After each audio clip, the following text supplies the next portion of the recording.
oh, I want to lose 10 kilos in 2 weeks. I'm going to be a bridesmaid for my friend, and that dress should fit me in a particular way. So I want to lose 20 kilos in a month.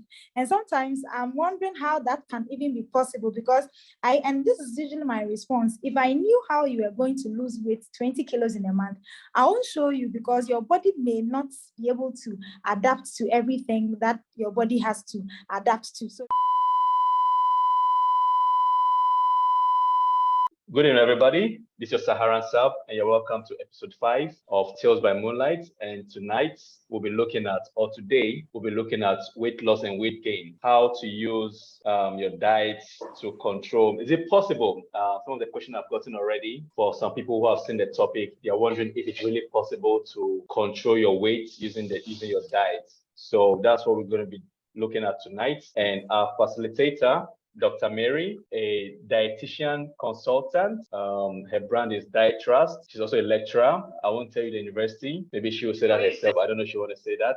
But our facilitator here is here to help us. She's a registered dietitian, and we're going to be looking what all that's all about. And yeah. So Dr. Mary, can you just give us a brief introduction of who you are as we dive in quickly? Oh, okay. So I am Dr. Mary Ajufon. I'm a lecturer with KNUST. I lecture biochemistry, nutrition. Yeah, and I also run an international nutrition and lifestyle brand, the Diet Trust Group. This is it. And I'm a nutrition consultant. Anything nutrition, I'm interested in that. What are my hobbies? I like to cook. If eating was a hobby, could I add it to my hobbies as well?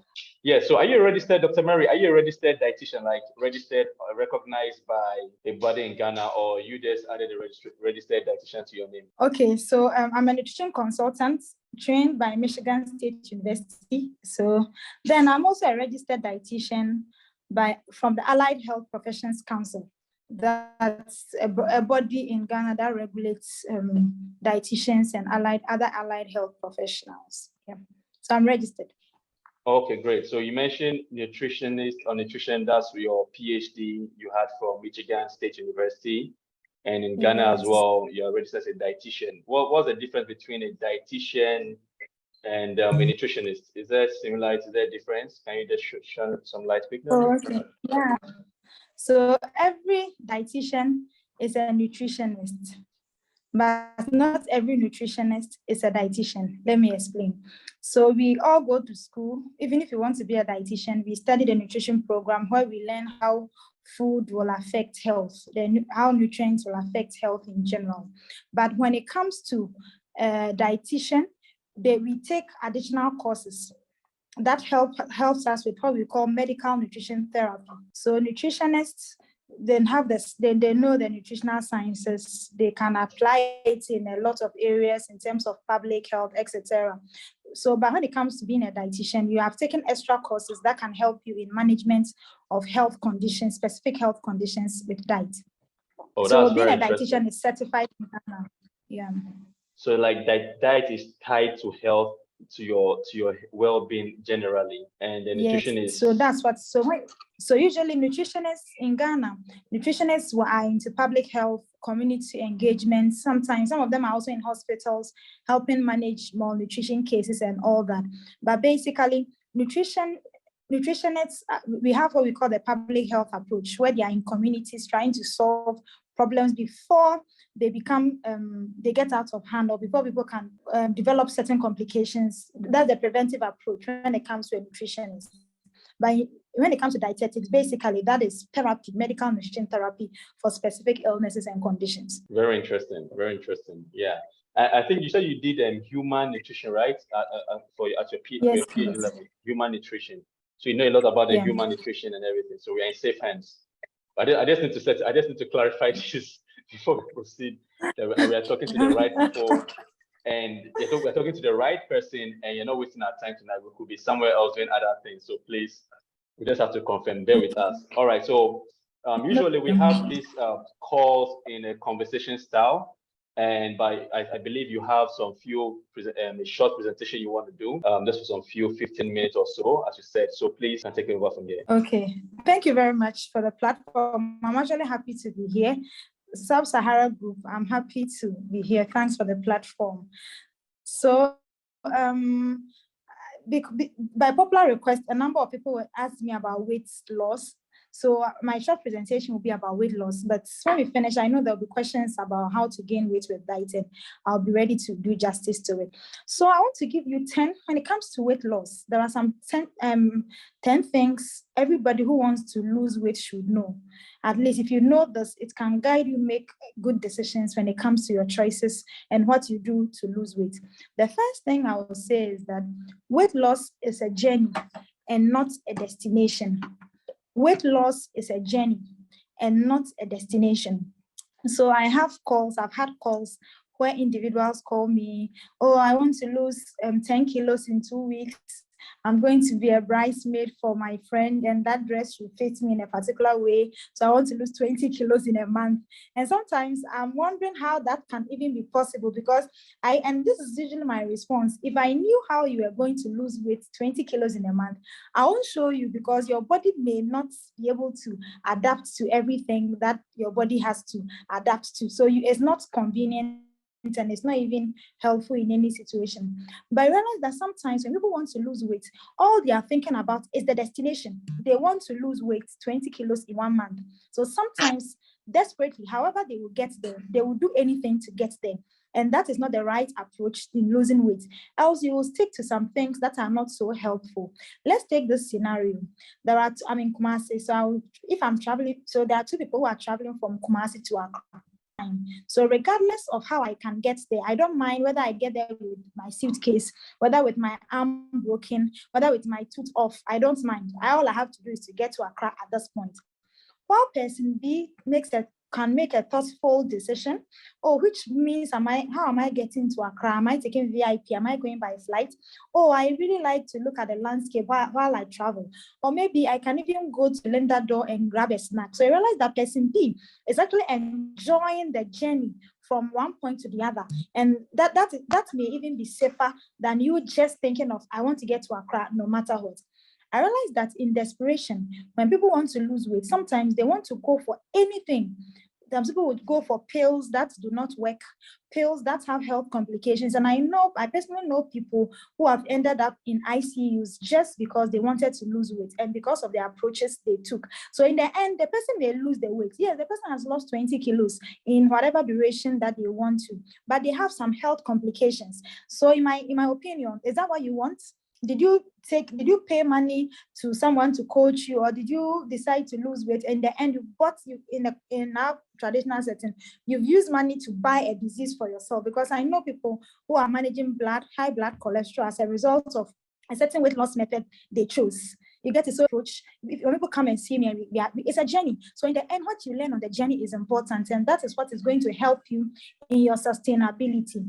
If you're unable to learn a lot on the journey, you can easily gain it back.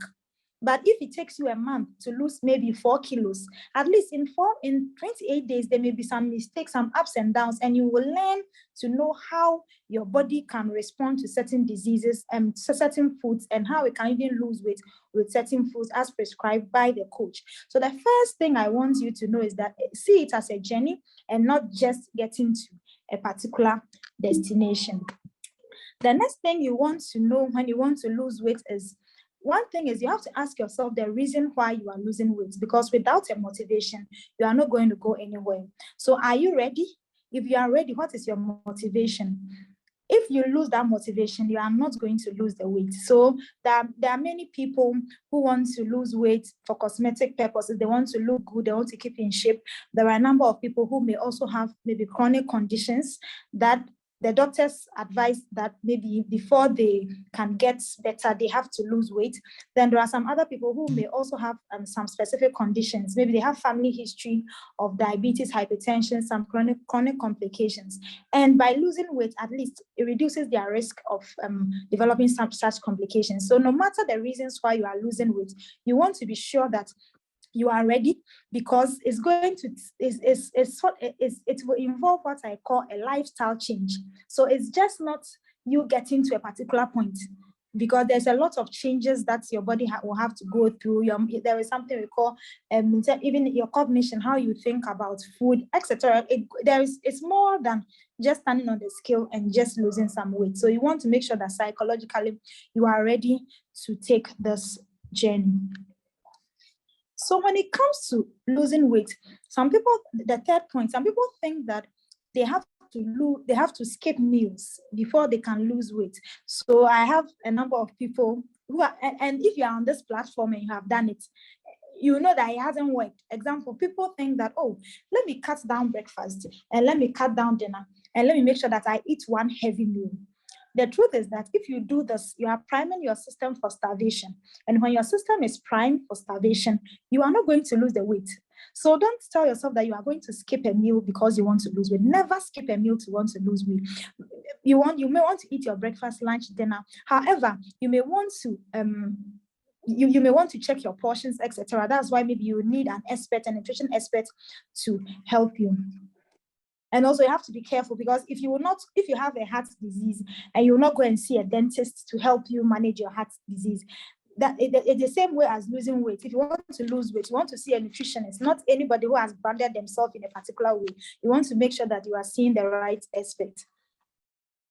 Then the next thing is, one key thing about weight loss and weight gain is the key of accessibility and availability of healthy meals. So I usually will say that if you want to eat healthy or you want to lose weight, it doesn't start when you want to eat. It doesn't start when the food is in the plate on the dining table. It starts when you start going shopping. Why am I saying that?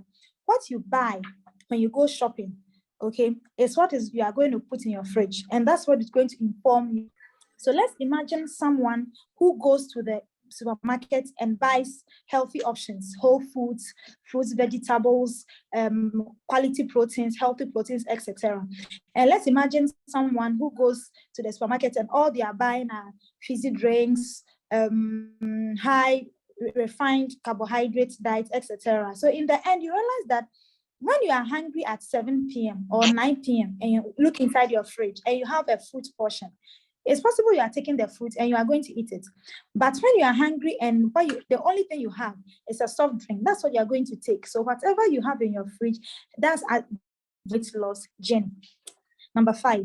Then there is, I know my master students know this very well. Beware of fad diets. F-A-D. F-A-D. F for fish. A for A, then D for diet. That's fad diet. One thing is that these are quick and popular approaches to weight loss, but they are usually not sustainable. Okay, and most of the time you go and see a so-called health coach or a health expert. They've branded themselves in so many ways on social media. Sometimes they give diets and they'll give what I call low caloric meals. So if you have a body weight of 55, 60, in a day, you need about 1,600, 1,700 calories. That's energy in food. Okay, that's on the average. However, when you go and meet some of these people, they will tell you that, oh, if you want to lose weight, limit yourself to 800 calories. And 800 calories like a meal. Okay, a meal and maybe a fruit portion. When you consume foods like this, we call it severe calorie restriction, and it is not helpful at all. There are some people, once they go into some of these diets, sometimes their menses don't flow as they ought to, and it's not helpful at all. Sometimes some of these health coaches will tell the people, don't eat carbohydrates. The truth is that high intake of carbohydrates can affect weight loss. It can make you gain a lot of weight. However, God is so wise that he has created carbohydrates. So I don't think that we should go off 0% carbohydrate. That is not the case at all. You can try it. If anybody has tried it, they will tell you, if you go off carbohydrates in a meal, after 6-8 hours, you start having headaches, because God is wise. That's why he gave us carbohydrates. You can just limit the intake, but you can't say no carbohydrates. So if you go to I don't think my fellow nutritionist, any nutritionist who is certified by Allied Health will say do no carbohydrate. Not at all. That's not what we do. But if you go to some of these coaches, they'll say don't take any carbohydrates. It's not helpful at all. Then some of them will also say that take only bananas for 3 days. Some of them will say fast for 2 days. Some of them will have herbal teas.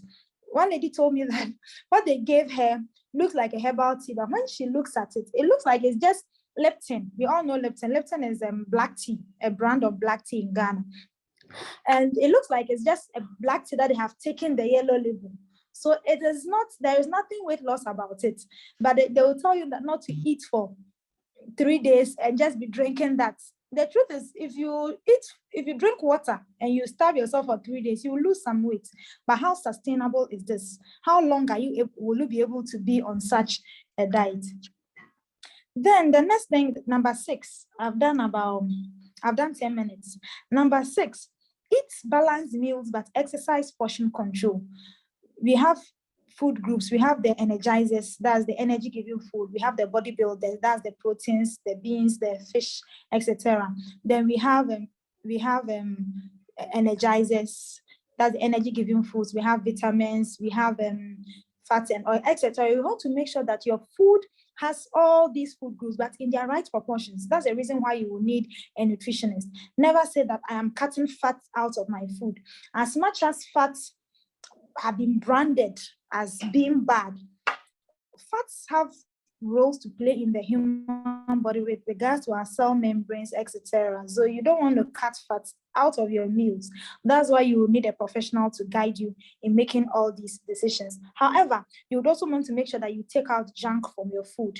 You want to make sure that there's some fake you gain weight that people don't. There's a bigger platform, and I don't want to be taken in a wrong context. I may not give examples of foods, but believe me, if you want to lose weight and you are not sure why you are losing the weight, see a professional. Sometimes you are eating something that is your favorite. You are eating something that is your favorite, but it's not so helpful in terms of your weight gain or your weight loss journey. Number 7, fitness is 80% nutrition, 20% exercise.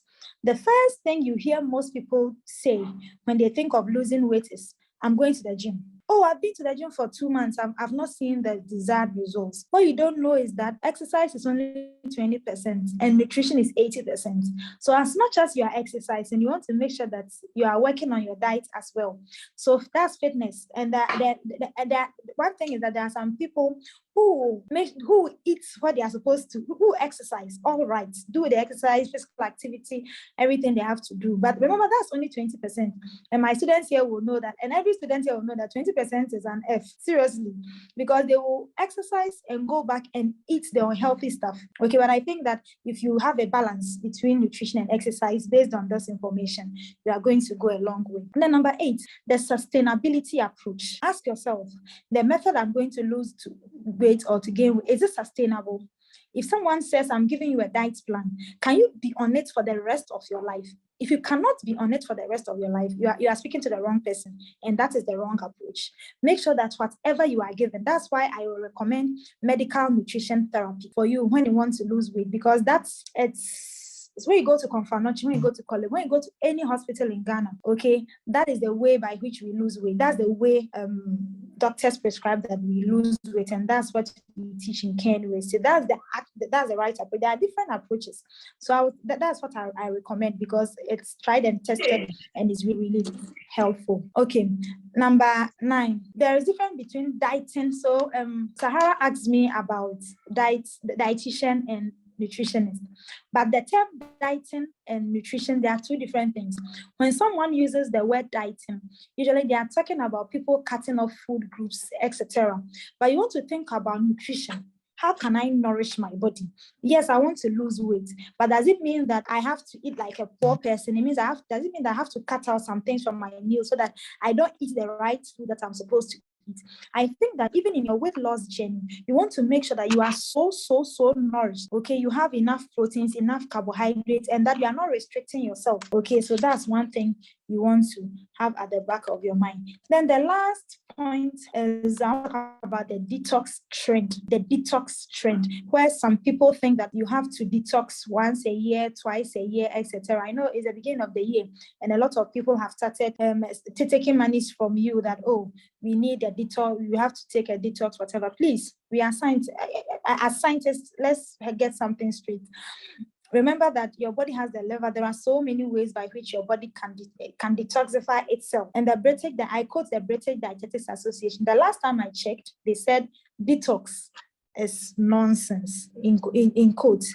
That's what they said. Please, I'm not the one who said it, okay? Because your body can detox itself, but it's just a trend. People think that if you come and buy this from them, you buy that from them, you mix it. If you think you need a detox, you want to speak to a doctor, a health professional, and do it the right way. That's my last point. Then also make sure that when you are using a weight loss product, ask yourself if it can be sustained. As I'm ending, I want to say that weight loss is not just a cosmetic journey. It is a journey for lifestyle modification. So make sure you are ready before you start. Thank you. Wow, thank you so much, Dr. Mary, for such a concise and quick presentation. I think one thing I took away from this is the percentage you gave. Nutrition being 80% and exercising being 20% in your fitness journey. So 20-80. Yeah. So I didn't know this. I thought that maybe I could just go to the gym and bulk up. I want to bulk up. I don't know about other guests on the show tonight. I want to bulk up and put on more weight. And I believe more requests are on the other side of people who want to lose weight. Okay, so thank you so much once again. So I'm currently reading a book, Atomic Habits, and I just finished the first chapter 2 days ago. And one of the things I took away from that chapter is that it's not about the goal, it's about the system, the journey, the process. So he encouraged more for you to have a process rather than just setting a goal. Everybody wants to set a goal. You can set a goal to want to lose weight, but what's the process? What's the process? And also, I think one of the clear outline in everything that you said is like we have to consult somebody, a professional, a registered person like yourself. That's very interesting. So Dr. Mary runs a consultancy brand called Dietras, and she's also giving us a discount for the first 10 people who are going to require services from this session. She's ready to give you guys 30%. I was able to negotiate for 30%. I'm not getting anything from this. She's giving 30% off to the first 10 people, first 10 clients that would sign up to a consultancy. And those who will be watching the video later on should be giving 10%. Once you mention Saharan Sub, that, oh, I'm from Saharan Sub channel, please, I need discounts. She's going to give you 10% discount. So please take consultancy services whilst you're at it, and see you soon in the next half. One of the discussion I've had with Dr. Mary in time past is about, she said she works with medical experts as well. She works in hospital, she's consulted with hospital. I think it's a serious business. So you don't just leave your health to just random health tips you see on the internet. I believe we have to talk to consultants like her to help us. And she says her fees are not that wild. So we hope it's true that we can consult your services. One of the questions I'm going to ask you is that, can a low-income person seek the service of a dietitian? Is it a rich people thing? So let's start asking the question. So let me speak correct English as I'm about to ask the question. Consulting a dietitian, is it a rich people thing, or people of low-income background can also employ your services? Okay, so let me just break it down. Dietitians are in hospitals, so you. I didn't know that. Yes. However, what I give my clients, it's value for money. So the National Health Insurance package. Awesome. So we just had a question again. So let's go back to the topic we placed on the poster. Across Africa, I mean, I've been to Ghana, Nigeria, but across Africa, I believe our diets, our foods are the same thing. A lot of carbohydrate and little protein and all of that. So the question just came in right now. Can someone go through the weight loss journey just by focusing on the food? I believe you touched on your presentation, you touched briefly on that. Can you highlight again? Someone just asked the same question again. Are there foods that you can eat to use to manage your weight? Okay, so the whole process of weight loss and weight gain is what we call energy expenditure. Felicity and Co, they understand better. So let me try and break it down. So if you consume a lot of energy, a lot of food, more than you spend in physical activity and exercise, okay, that's if you have more, is my video on? If you have more food, if you're consuming more food than you spend, okay, you are going to lose weight, because at that time you are in what we call positive energy expenditure, okay. However, if you are consuming less food, and you're exercising more, then you are going to lose weight. You get it? So it's a bit of an energy expenditure issue. That's the first principle of weight loss. Then the second thing, there are no specific foods that if you eat, you will lose weight. Because if I tell you that if you eat maybe banku to lose weight, and you are eating a lot of banku, like a big bowl with a lot of soup, and it's more energy, it has more calories, you are not going to lose the weight. So if we understand weight loss and weight gain as energy expenditure, that's why you need a dietitian, so that you can know the foods you are eating in specific amounts, okay? Because that is what is going to help you lose or gain weight. If you know that how you are expending energy and how you are also gaining weight or losing weight, that's the issue about weight loss and weight gain. So you can't, I know someone asked me a question that if I drink yogurt, will I gain weight? Okay, the truth is, how much of the yogurt are you drinking and what are you eating in the whole day? Okay, because if you drink 500 ml of yogurt the whole day, forgive me, you will rather lose weight, because a whole pack would maybe 500 ml of yogurt can be about maybe 300 calories or maybe 400 calories. But the whole body, if you have a 50 or 60 kilo body weight, you need about 1,700 calories. So you are drinking one bottle of yogurt, 300 calories, 400 calories, and you want to lose weight, or you want to gain weight. And also, if you want to lose weight and you are even taking that, it's not enough, because you are restricting yourself so much. So you may not have energy enough to accomplish what you're supposed to do in the day.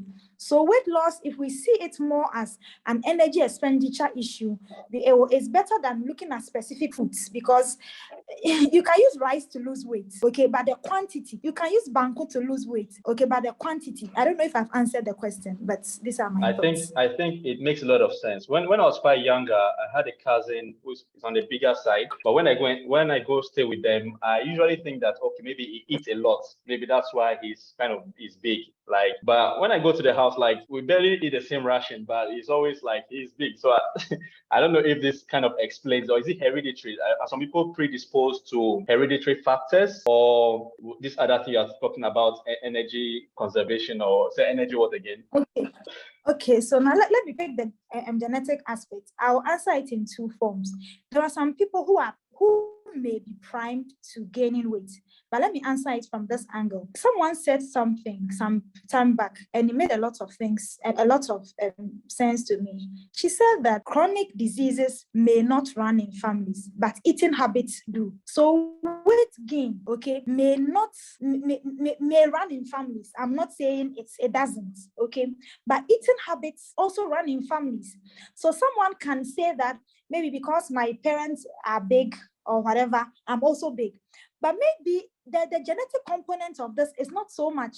Maybe it's because of the eating habits and how they are cooking at home. That's why this person is gaining weight. So we have that aspect. Then we have people who may genuinely, okay, who may genuinely have low metabolism, etc., or they are primed to gain weight. But in most cases, you want to see a dietitian, and you don't say that it's in my family, so I can just gain 100. And you see, I've seen children, 10 years, 87 kilos. But you can see that the mother is 60 kilos, okay? If you are not careful and you meet such a child, you can be tempted to think that maybe it's the genes or something. But for all, it's just the lifestyle. So I want to pick, if you think you have a genetic problem or you're not sure, that's why you have to see an expert.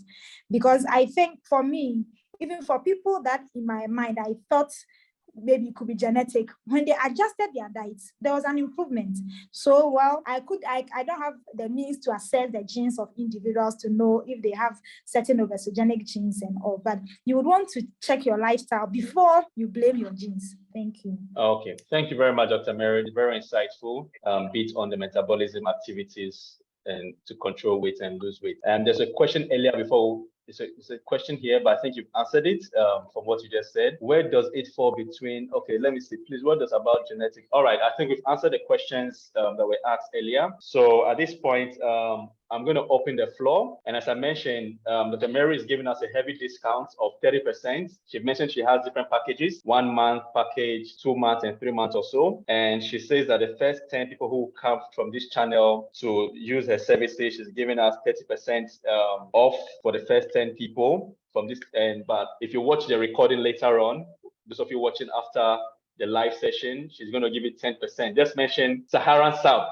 and you're going to automatically get 10% discount for your consultancy services with Diet Trust and Dr. Mary. So please, the floor is open right now. You want to ask questions, the mic is yours. You can just lift up your hands or unmute yourself and kindly ask your questions, please. Yes, I think this person is still hammering on weight gain. I think you mentioned it, metabolism, activity, and all of that. So can you just hint on it again for some of us who want to gain weight? Yeah. Okay, thank you very much. So when it comes to the weight gain approach, so with the number of people I have helped to gain weight sustainably, usually I look at their problem. And with the little experience I have, I realize that if you are not gaining weight, the basic thing is that you are not eating enough. No matter how you explain it, you are not eating enough. So some people have an underlying condition. They will say, I don't have appetite. But I realize that when people live alone, at least with the clients I work with, okay, they live alone. So maybe she was in school 4 years, then she moved to a new location. She's doing her national service. Then she realizes that she has started losing weight. The truth is that she has changed location, okay? Maybe when she was at home or when she was in school, everybody is eating, but now she's living alone for the first time in her life. So she has not planned her life with eating food or having timely meals. So this is one of the main issues when it comes to people who want to gain weight. So what you want to do is that you tell yourself, this is what I tell them, you eat when it is time to eat. You don't eat when you are hungry. I'll take that again. You eat when it is time to eat, but not when you are hungry. Because you get people saying that, I wake up in the morning, I don't feel hungry till it's 2:00, but I want to gain weight. But in the little we know from basic school, we eat breakfast by 9. So even if you are not hungry and want to gain weight, you find a meal, you make sure you eat it. And once you eat it and you start drinking water, most of the time your metabolism will kick in and you start feeling hungry. Then at 2:00, you can eat lunch, you can eat a snack. So usually I'll say that if you want to gain weight, try eating breakfast. Once you eat breakfast, make sure that you are eating breakfast, lunch, dinner, at least 1 or 2 snacks. If you skip breakfast and your sister and you tell yourself that you do because you don't feel hungry, it's true. Sometimes you don't feel hungry, but if you are traveling or you have something doing and it's important to you, would want to eat before. So one thing about people who want to gain weight is discipline. Not when you are hungry, but when it is time to eat. Thank you. All right. So one thing about people like us, we're not disciplined. And your quote is that you eat when it is time to eat and not when you are hungry. So we'll try our best to have a portion time of the day, 9 a.m. to 2 p.m., 6 p.m., 10 p.m., overnight snacking and all of that. Because then you intersperse it with healthy snacks. Okay. Snacks. So in between meals. Take a snack. Okay, snacks. Because and we also make sure that you also have healthy options. Because in the end, Healthy you want options. what you are eating to be more than your expenditure. Okay. Please, what advice will you give concerning appetite stimulants? Do you understand the question? Okay. Yes, I understand the question. I will not say they are good. I will not say they are bad. But I'll ask a question, a rhetorical question. How sustainable will it be to have an appetite stimulant? Would you have to be on it for the rest of your life? I think I mentioned it in my talk. If it is something that you have to be on it for the rest of your life, think about it. So if you think you have a problem with your diet and you are not able to eat, don't go and get any appetite stimulant. Go to the hospital and talk to a professional about it. Don't seek because a if professional. It's professional, because I'm not sure the type you are taking, and I'm not sure if it can solve your problem sustainably, because there are so many things on the market. It's even scary. Yeah.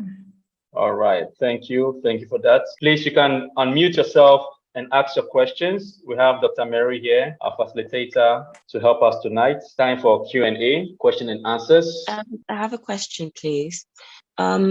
Thanks for the talk. I learned a lot. My question is, how much junk is allowed when we all have cravings and we all want to try our nooms. Do you know what I mean? Yes. But how much junk is allowed? That's my question. Okay, so you want to have, so I usually will say that it depends on what you are eating, okay, and what you are predisposed to, okay. So maybe I'll use myself as an example. I have family history of diabetes, okay. Some my aunties, my mother, etc. So because of that, I am careful with my carbohydrate intake, because too much carbohydrate may not be junk in itself, but because I know I'm predisposed to a particular chronic condition, I'm careful so that at least with the little I can do, I can, even if I'm primed to get it based on based on my genes, I can make sure that it's delayed. So it depends on an individual and what you are predisposed to, basically. Basically, that is it. So there is something I do for people, apart from the weight loss. I have what I call lifestyle modification package, where those individuals don't want to lose weight. They also don't want to gain weight. All they want to do is to eat healthy, okay? So based on things I know they are primed to, I can help them tailor their meals so that in the end they can have a balance in whatever they are eating. So I can't say twice a week, but if somebody wants to lose weight, sometimes I tell them, once you have lost your weight or you have a certain desired weight, to the coach, I'll tell you that, okay, if you are taking ice cream 3 times a week, okay, you've lost this amount of kilos. Okay, this weekend, take this amount of ice cream. Let's continue on Monday. You get it? So it depends. I can't give a specific quantity online. I hope I answered your question. Yeah, it makes sense. My second question is, I've been seeing these videos online about juicing and replacing your meals. So for example, if you want to replace breakfast with a smoothie, what's your take on that? Okay. All right. Yeah, so there is nothing wrong with replacing some of your meals with fruits, okay? But too much of everything is bad. So if it's a smoothie, you want to make sure that you have all the fiber in there, okay? And so you can do bananas, you can do whatever you are mixing. Make sure that one, you can tolerate it. So there are people like myself who don't tolerate fruit mixtures. If I add 2 fruits right now, my system will tell me that, hey, you don't like that, and I react to it. So you know what you tolerate, then you go for it. But there is nothing wrong with it. It's almost like, but too much of everything can be bad. Okay, so for me, when I give people diet plans, there are people who say that because of ABC, I plan their meals and I tell them to maybe take some portions of fruits in the evening. But there is a way I can quantify the amount of fruits they are taking so that they don't also abuse fruits. We are supposed to take 5 portions of vegetables and 2 portions of fruits in a day. Okay, so far as it is fruits, it means that we also have to quantify it. So it's not like because it is fruits, we are just taking it, if you know what I mean. So you want to quantify it and know exactly. So if someone wants to lose weight, or when somebody, I have to check somebody's caloric intake, I'll make sure that the 2 portions, the person will not exceed the 2 portions of fruits per day in a smoothie. As for vegetables, we usually do not restrict. Then if they want to add spinach, whatever they want to add, they can add it. Yeah, so there's nothing wrong with that. Too much of everything is bad. But so make sure you know what you are really taking with regards to your whole meal. Thank you. Welcome. All right, Roberta, thank you so much for the questions. And Dr. Mary showed me some plans that covers smoothies and fruits and all of that as well. So those of you will be consulting her, she'll be showing some of her packages and plans to help you through all of this. And also, like a follow-up question to her very first question, can we say, I mean, when we look at the Western countries, we kind of like have this mentality that their foods are more like junk food, fast food kind of culture. Can we also say that African food or African meals are healthy? Can we make such blank statements that African meals, we are healthy eating people, and these Western guys, American guys, are more of a fast food culture? Is there anything like that? Well, I mean, you're still in Michigan, so you can better make it better. It's school in Michigan, so yeah. So Ghanaian foods are healthy. That's if I mean, Ghanaian Africa, foods. not just Ghanaian food. Like African foods are almost the same across board. Okay, they are healthy. African foods are healthy, but let's look at the proportions. The problem I have with African foods, okay, is that sometimes we don't eat it according to the proportions. Let me give you an example, and I'll ask everybody on this platform: the last meal of rice you ate, okay, if you look at the whole plate, okay, what was the percentage of the rice on the plate with regards to the vegetables and the proteins. Don't answer. You can type it in there. However, it is recommended that on our plate, 45 to 65% of our food is carbohydrates. But you see, I'm sure that for most people, the carbohydrate is above 70% or even 80%. There is this huge bowl of rice with some vegetables. I call it flowers because I know sometimes I'm confused as to what it is. Then you have some proteins.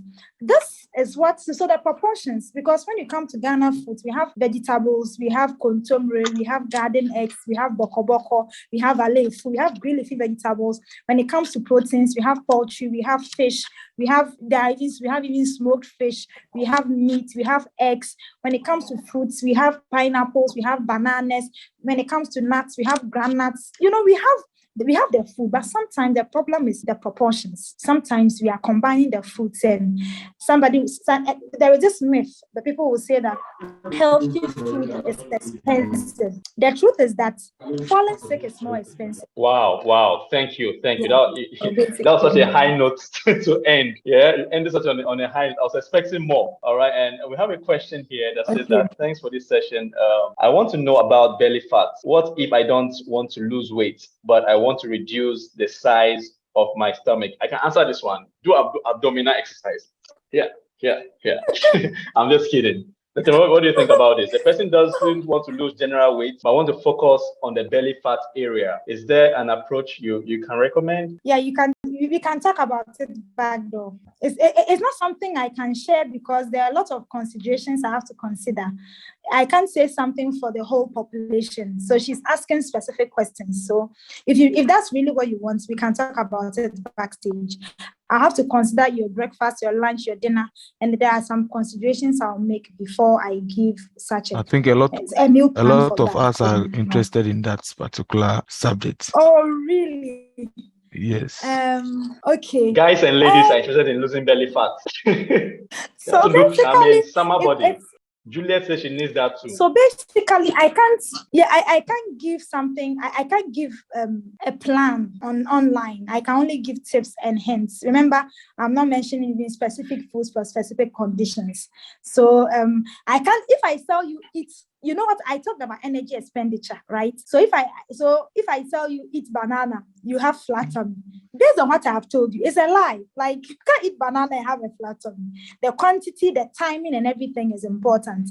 But one thing about having a tummy bulge, the experience I have is that, we are in a culture where people think that breakfast should be milo, lunch should be rice, and evening should be fufu or banku. I remember that mostly when you eat fufu and banku at 6 p.m., you are sleeping at 8 or 9. The food and digestion may not be over, okay? And that is one main reason why people have tummy bulge. So I remember I can just give you one scenario. That's a reason why people have a tummy bulge. So if there's a reason why you have a tummy bulge, when you meet me consultation, we can look at what you are eating throughout the day, and we can make some adjustments. And in a week or two, you will start receiving results. Trust me. Okay. Is it a cultural thing, or is it having a pot belly or having a stomach bulge, as you say? Is it bad? Is it unhealthy? Is there anything wrong with it? So does everybody have a flat stomach like me? So usually having a tummy bulge has health implications, because when somebody has a tummy bulge, there is a high likelihood that they have what we call visceral fat. Apart from the fact that it's not nice, like when you are closing your shirt or something, it's not nice. Usually when you have too much fat in your abdominal section, it produces some inflammatory markers that can affect and contribute to the formation of compound that will lead to the development of diabetes and hypertension. We have something we call low-grade. I'm not in the classroom. Let me try. There's something we call low-grade inflammation. So once you have the tummy bulge, it can secrete some chemicals into your body that primes you for hypertension, diabetes, etc. So as much as it's not nice to look at, it has health implications as well. So you want to get rid of it as soon as possible, as much as you can. Awesome.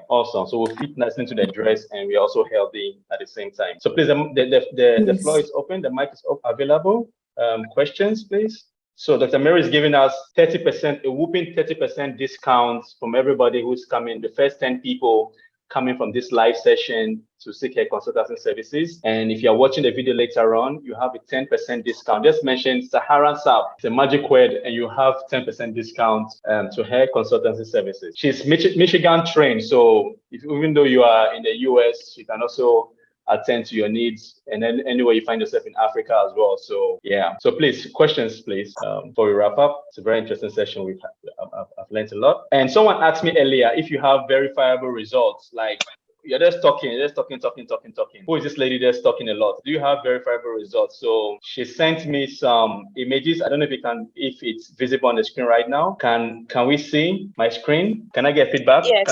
Yeah, my screen is visible. All right. So Dr. Mary sent this from Dietras. So Dietras Food and Nutrition Consults, that's her brand, and a lot of before and after. No, the funny thing about before and after picture is that either picture can be before, either can be after, So I don't know if you get a joke. So, but we're going to believe that these are actually the before and there's the after. Okay, we have a question here. So before, after, I can see this picture looks like someone in the UK or somewhere. So please, Madam Vida Anita Odoy, please, you can unmute yourself and ask your question, please. That's my cousin, by the way. Thank you, Ning. Yeah, Doc, Evening. thank you very much for the presentation. My question is, we are in the new year, and then most of the churches will be doing this 21 days fasting and prayer. Then you fast the whole day and then you break at. You just spoke about eating heavy food before sleep. Let's know what to eat after our fast. Very important. Thank you. Okay, thank you very much. So actually, this is a very nice question because I'm a nutrition educator. I have a social media page, the Diet Trust brand on Facebook, then diet_trust GH on Instagram. You can follow me. In the next few weeks, I'm going to be making posts about fasting so that people know exactly what to eat after fast. At least I'll give some suggestions that are going to help. So now to your question. Usually, when people fast and they are breaking their fast, it feels like they want to eat a lot. They want to eat what they didn't eat in the morning or in the afternoon. Okay, and it's not helpful. So one, if you are fasting and you break your fast, the first thing to look at is something light to break your fast. Okay, then so something light can involve, it can be fluids, it can be fluids, it can be smoothies. Okay, but smoothies, like I said, you want to be careful what you can tolerate. But one thing is, before you break your fast, in any case, you want to drink a lot of water. Then you also make sure that the fruits you are combining, you don't add acidic fruits because oranges and some pineapples can be very acidic. So you want to avoid that. And even some green apples can also be very acidic. So you want to check that. After you break your fast, okay, you realize that foods like our swallows in Africa, like our banku and our fufu, it takes a long time for them to digest. Okay, so you want to make sure that you don't take much of that. Okay, you could go for foods that are the lighter, maybe some rice dishes. You can go for some soups and all. But in doing all this, the proportions matter. Okay, if you can do the swallow, but you want to make sure, in Ghana we fasted, so we are hungry, we've not eaten the whole day, so let's eat for us to be full. So the fufu you eat, you run away because we feel we need to eat that much. You get it? So the quantities of the food you eat after 6 p.m. when you fast is important. Thank you. Yes, thank you very much. Yes, I was hoping she was going to respond if the question has been answered. Vida? Yes. Thank you very much, Doc. Thank you. Felicity, Felicity, kindly unmute yourself and speak. Wow, I was talking a lot. Okay, thank you very much. Dr. Japan, please, I want to ask this question. We've heard a lot about not eating or trying to eat our dinner before 6 p.m. But then there are some times or some days that you feel hungry after 6 p.m. What do you do in that case? Okay, so usually if you want to eat after 6 p.m., it depends on what you ate breakfast, lunch, dinner. In the morning, if you had a regular breakfast and you had a regular lunch and you had dinner at 5 p.m., and you are going to sleep at 8:39, and you are hungry, okay, you can take an apple, a fruit portion, something you can eat. There's nothing wrong with that. Eating after 6 p.m. that's one way. Secondly, there are some people whose jobs take them home after 6 p.m. No matter what they do, they get home at 6 p.m. after 6 p.m. So for those people, those people, believe me, when they come for nutrition consultancy, they have a little bit of a bulge because they've been eating fufu banku at 7, 8 for maybe 3 months or 6 months. Okay, so usually you want to make sure that your meals are planned in a way that you take light meals at night. That's complex, but that's when they come, that's what we do. So remember that it's a specific nutrition consultation service that will allow us to know the specifics. But there is a way that meals can be planned where individuals can eat heavier meals in the morning, heavier meals in the afternoon, and evenings they can eat light. So there is a saying that says that in the morning it's like a king, in the afternoon it's like a queen, then in the evening it's like a pauper. So that's, we apply that principle and they're able to eat what they are supposed to eat. I don't know if I've answered your question, Felicity. Yes, please. Thank you very much. Awesome. Thank you, everybody, for all the questions. And thank you, Dr. Mary, once again. Last questions, under 30 seconds. Why do we get hungry in the morning, even when we eat a lot at night before going to bed? Oh, okay. So this could be it. I've heard this question a number of times. So you see, when we eat, okay, there is a time in the night where we get hungry, where your stomach becomes empty. So for instance, I ate a lot at 8 p.m. okay, and my normal digestion time, the food has digested at 10 p.m., 11 p.m., 12 p.m. okay. Maybe if you eat a lot, let me give you two scenarios. Okay, so on a normal day, I eat at maybe 7 p.m. normal meal. Then the food gets digested after 5 hours. The food is digested. Remember that after 5 hours, everybody feels very, very hungry. I don't know how many of you know this, but when you eat after 5 hours, 4, 5 hours, you are very, very hungry. Remember that this 4, 5 hours, if you eat at 6 p.m. or even 7 p.m., this 5 hours, 11 p.m., you are asleep. And how many of you know that sometimes when you're hungry and you don't eat, after an hour or two, you tend to be full. You tend to feel okay. I don't know if you know this or if you experience this. So it's the same principle. So on a normal day, when you eat normal meals, by midnight or by 1 p.m., you are so hungry, but you are asleep. So yes, you are asleep. By the time you wake up, you may have recovered from that 1 hour or 2 hour hunger pang. Okay, and you are okay.